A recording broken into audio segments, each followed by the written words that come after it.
Hi guys, welcome to this new video. Today we are going to talk about this chord, F major 7, and we'll discuss why you shouldn't call this chord F7 plus. If you're new here guys, don't forget to subscribe to this channel so that you don't miss any video like this one. Alright, so let's move from this F major 7. What we're going to say today really applies to any major 7 chord, so you can think of a C major 7 or any other major 7 you might know. I thought to start from the F major 7 because this is more of a beginner-friendly chord, and I see that most of my students get confused on this chord first.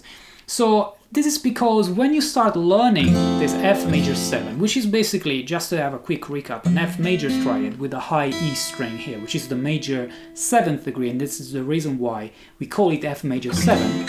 So when you start playing this chord, you might find it in pop songs, for example. You might Google the chords for a specific song that you want to learn, and then at some point you might find F7 plus, or again, any other major 7 chord called 7 plus.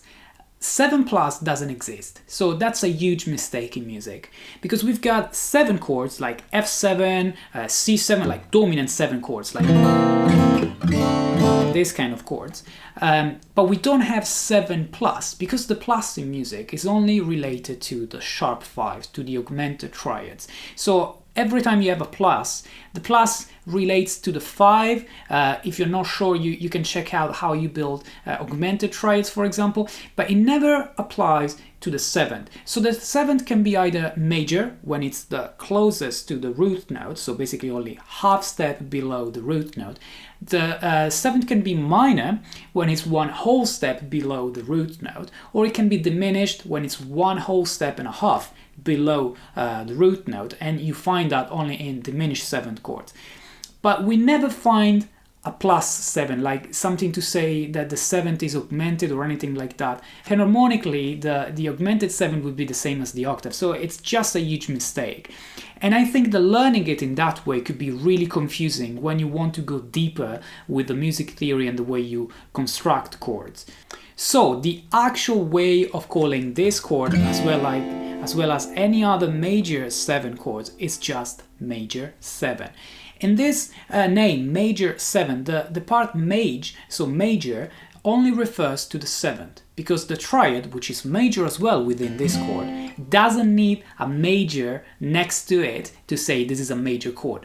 The chord is major just by its name, so when you write F, that's already an F major. If it's a minor chord, if you're playing an F minor, then yes, you have to tell me that's an F minor. But if you're playing an F major, you don't need to tell me anything else, you can just say F.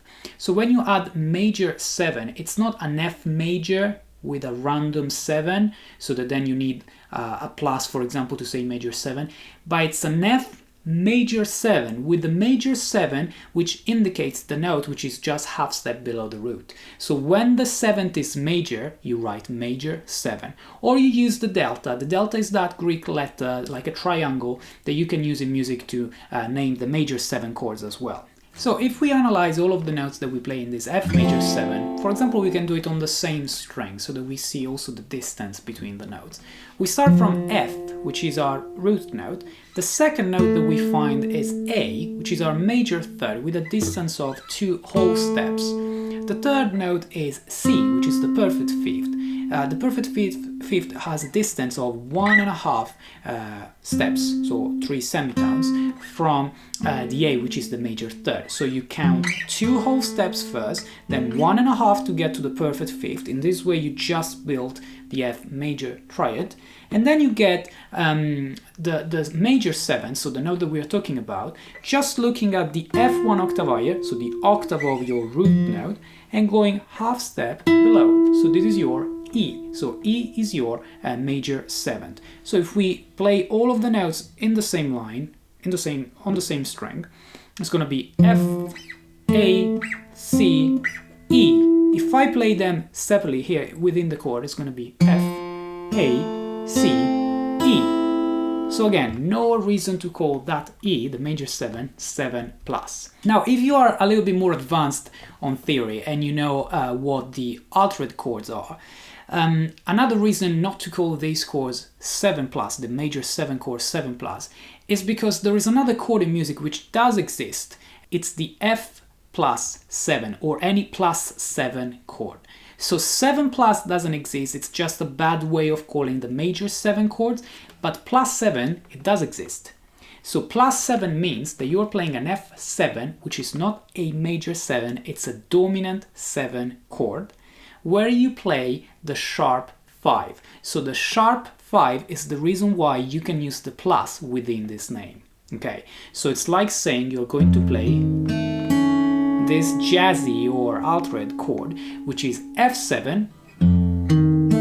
This is an F7, root 7 third, minor 7 major third, sharp 5. So rather than having the normal perfect fifth that you would have in a classic F7, you're moving the fifth half step higher. And this is how you get an F7 sharp 5.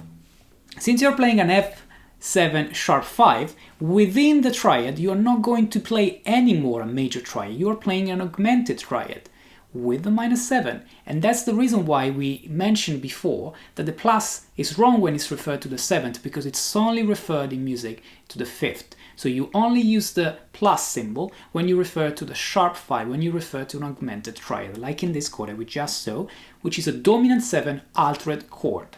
Okay guys, so that's all for today's lesson. Hopefully this is going to help you understanding a little bit better the names of the chords that you find in front of you when you want to learn tunes, and whether it's right or wrong to call that chord in that way. If you have any questions about the +7 or 7+ chords, please leave them in the comment section below. Again, if you're new here, don't forget to subscribe to this channel to stay up to date with all the other videos that I release, and if you want to be notified when I release my new videos, hit the bell button. This was the Bearded Guitarist, guys. Thanks a lot for watching this video. I'll be seeing you in the next lesson.